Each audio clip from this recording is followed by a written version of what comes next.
জোরে বলেন না, আরো জোরে বলেন। সেজন্য আল্লাহ তাআলা আমাদের প্রত্যেকজনের গুনাহ আছে না নাই? জোরে বলেন না ভাই, আছে না নাই? এই গুনার কারণে জাহান্নামে সাজা পাওয়ার অধিকারী আছে না নাই? আল্লাহ যখন চায় আমার বান্দাকে জাহান্নাম দিব না, তখন আল্লাহ বিপদ বাড়ায় দেয়, কষ্ট বাড়ায় দেয়, আল্লাহ আযাব বাড়ায় দেয়, অপমান বাড়ায় দেয়, কষ্ট বাড়ায় দেয়, অভাব বাড়ায় দেয়, রোগ বাড়ায় দেয়। বান্দা যখন বুঝতে পারে আমার আল্লাহ দয়া করে আমাকে বিপদ দিয়েছে, যেন আমি ধৈর্য ধারণ করি, যাতে আল্লাহ ইন্নাল্লাহ মা'আস সাবিরিন হয়ে ধৈর্য ধারণকারীর সাথে হয়ে যায়, জাহান্নামী জান্নাতে হয়ে গেছে। আল্লাহু আকবার।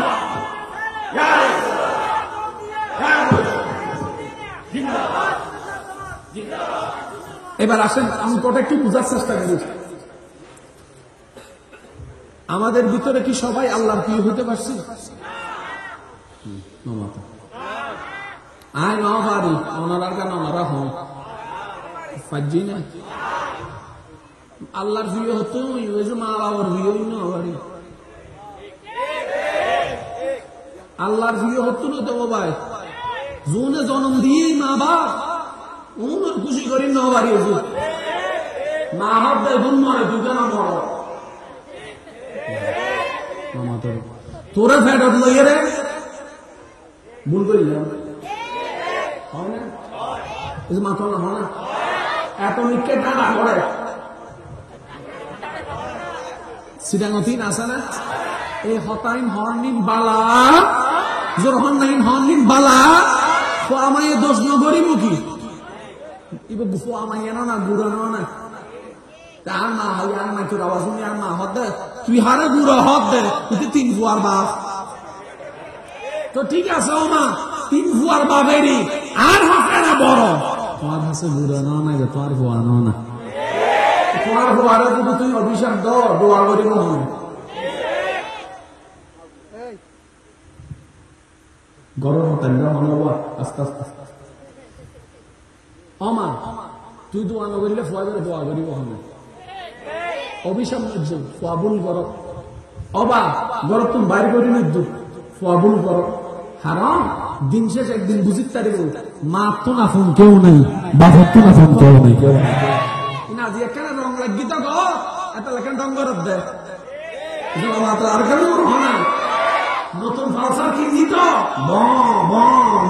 আওয়াজে কিনতে ভালো লাভ দেরি নতুন আইফোন কিনছি তো প্রো ম্যাক্স ছবি কিনতে কেন ভালো লাভ দেরি তুমি বেশি দিন থাকতো কেয়া হত্যা রবি আশার অপর নাম নিরাশা জোর হয় না আশা বেশি দিন তাজা নতা আশা বেশি দিন তাজা ইবে একদিন একদিন বুয়ে যাইব এটা ল্যান্ডে বহুত মোটর সাইকেল কিনে নিয়ে বহুত কল এখন মোটর সাইকেল চালাইতে মনে না দিলে বহুত ফান্ডা আছে আমি তো কথা শোনো তুই না ভয় বন্ধু মোটর সাইকেল গেছ গোদে আসলে একদিন এখন আর নাই শখিন বারবার থাকে শখিন এক সময় মরে না না মরে না মরে না না মরে এবার আমার কথাগুলো একটু মনোযোগ দিয়ে শ্রবণ করবেন আল্লাহর বাস্তে আল্লাহর বাস্তে আল্লাহর বাস্তে সবাই সাইলেন্ট হয়ে যান মনের কানটা খুলে দেন সবচেয়ে মা বাবা অনেক ভালোবাসে আমরা এখনো আল্লাহর প্রিয় হতে পারি কিন্তু আল্লাহ যাকে প্রিয় বানিয়ে ভালোবেসে মহাব্বত করে যাকে আল্লাহ নিজেই পাঠিয়েছেন ওমা আরসালনাকা ইল্লা রাহমাতাল লিল আলামিন বলে তিনি আমাদের নবী রাহমাতুল লিল আলামিন এবার কম বেশি জানার ভিন্নতা সাপেক্ষে আপনার আমার কম বেশি সবারই জানা আছে সৃষ্টিকর্তাকে আওয়াজটা একটু বড় হবে সৃষ্টিকর্তাকে সুখ দেওয়ার মালিককে সবকিছু সেকেন্ডে পাল্টাই দিতে পারেন কে সেই আল্লাহর হাবিব আমাদের নবী রাহমাতুল লিল আলামিন কিন্তু একটু ভেবে দেখেন তো নবী দুনিয়াতে আসার আগে আল্লাহ তাআলা নবীজির আব্বাজানকে দুনিয়া থেকে নিয়ে গেছেন এক কষ্ট বাবার আদর আমাদের নবী পাইনি একটা কষ্ট নবীজি বড় হতে হতে হতে হতে কিছুদিন পরে আম্মা জানকেও আল্লাহ নিয়ে গেছেন বেশি দিন মায়ের মমতা জোরে বলেন বেশি দিন মায়ের মমতা দাদা ছিল অভিভাবক কিছুদিন পরে সে দাদাকে দুনিয়ার থেকে চলে যায়। দাদার আদর কে কষ্ট পাচ্ছে? যাকে আল্লাহ সবচেয়ে বেশি ভালোবেসেছেন। আরে কি করে বলেন না সুবহানাল্লাহ। সুখদাতা আল্লাহ যাকে সবচেয়ে বেশি ভালোবেসেছেন, উনার কষ্ট হচ্ছে উনার জীবন হচ্ছে দুনিয়াতে আসার আগে বাপ চলে গেছে, কিছুদিন পরে মা চলে গেছে, কিছুদিন পরে দাদা চলে গেছে, কিছুদিন পরে এখানে, কিছুদিন ওখানে, কিছুদিন এভাবে, কিছুদিন ওভাবে, কষ্টের জীবন। যখন 40 বছর হওয়ার পরে আল্লাহ পাক রব্বুল আলামিন আমাদেরকে নবীকে নবুয়তের এলান করার পারমিশন দিলেন, এবার যখন আল্লাহর কথা বলা শুরু করলেন, আপনরা দুশ্মন হয়ে গেল, আলামিন বললে ওয়ালারা দুশ্মন হয়ে গেল। এদিকে ও পাথর মারে, ওদিকে ও ঘরের দরজা বন্ধ করে, এদিকে একজনের দোকান ভেঙে দেয়, ওদিকে একজন ঘর ভেঙে দেয়। এই অত্যাচার, সেই অত্যাচার, এই অত্যাচার, সেই অত্যাচার। তায়েফের কথা তো আপনাদের সবারই জানা আছে। ছোট্ট ছোট্ট বাচ্চারা পর্যন্ত পাথর মেরেছে আমাদের নবীকে, রক্তাক্ত হয়েছে। তো নবী এত কষ্ট পাচ্ছে কেন? আল্লাহ না নবীকে ভালোবাসে? ইমানদার ভাইয়ের একটু গভীর মনোযোগ। আল্লাহ তো নবীকে ভালোবাসে, আল্লাহ তো নবীর জন্যই তো জান্নাত বানিয়েছেন, আল্লাহ তো নবীর জন্য তো জান্নাত সাজিয়েছেন, আল্লাহ তো নবীকে ইমামুল আম্বিয়া বানিয়েছেন, আল্লাহ তো আমাদের নবীকে ইমামুল আম্বিয়া বানিয়েছেন, আল্লাহ তো আমাদের নবীকে সমস্ত নবীদের সর্দার বানিয়েছেন, আল্লাহ তো আমাদের নবীকে ওমা আরসালনাকা ইল্লা রাহমাতাল লিল আলামিন বানিয়েছেন। সুবহানাল্লাহ।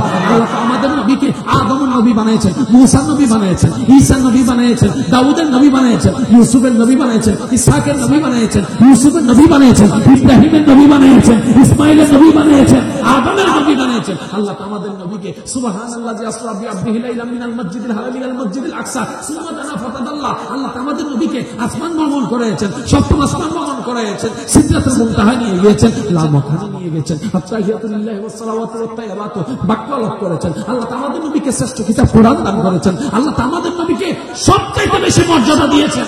সেই নবীর জীবনে এত কষ্ট কেন? কেন কষ্ট? কেন কষ্ট? আল্লাহ পাক বলে, আমি যাকে ভালোবাসি তাকে কষ্ট দিয়ে বেশি। আর একটু জোরে বলা যাবে সুবহানাল্লাহ। আমি আল্লাহ যাকে ভালোবাসি বেশি তাকে কষ্ট দিও বেশি। এবার দেখেন আদম নবীর জীবনে চোখের পানি আছে, শুনি নাই? আদম নবীর জীবনে চোখের পানি আছে, মূসা নবীর জীবনে কষ্ট আছে, ঈসা আলাইহিস সালামের জীবনে বদনাম আছে, মরিয়ম আলাইহিস সালামের জীবনে বদনাম আছে, ইব্রাহিম নবীর জীবনে আগুন আছে, আর একটু জোরে বলেন আছে। ইউনূস আলাইহিস সালামের জীবনের মধ্যে মাছের পেটে থাকা আছে, আইয়ুব আলাইহিস সালামের জীবনের মধ্যে অশান্তি আছে, ইয়াকুব আলাইহিস সালামের জীবনের মধ্যে দুর্ভোগ আছে, ইউসুফ আলাইহিস সালামের জীবনের মধ্যে দুর্ভিক্ষ আছে। যারাই আল্লাহর প্রিয় তারাই কোনো না কোনো দুঃখ কষ্টের মধ্যে জীবন কাটাইছে। আল্লাহ মামলা তো বুঝলাম না, গভীর মনোযোগ। আশা করি এখানে আমাদের অনেক প্রশ্নের উত্তর থেকে যেতে পারে। আল্লাহ মামলাটা বুঝলাম না, আমরা যারে ভালোবাসি তারা আগলায় রাখি, আমরা যারে ভালোবাসি তারা কষ্ট পেতে দিই না, আমরা যাকে ভালোবাসি তাকে কাঁটার আঘাতও দিতে দিই না। আল্লাহ তুমি ভালোবাসো, তাদের এত কষ্ট দিচ্ছ কেন? রব্বে করিম বলে, তোমরা তাদেরকে যে কষ্ট পেতে দেখছো এটার নাম দুনিয়া, যেটা আজ না হয় কাল। ইজা যুলজিলাতিল আরদু জিলজালাহা, ধ্বংস হয়ে যাবে। আমি আমার প্রিয়দেরকে সাময়িক শান্তি দিতে চাই না, আমি তাদেরকে জান্নাতের মতো নিয়ামত আজীবন দিতে চাই। সুবহানাল্লাহ, আল্লাহু আকবার।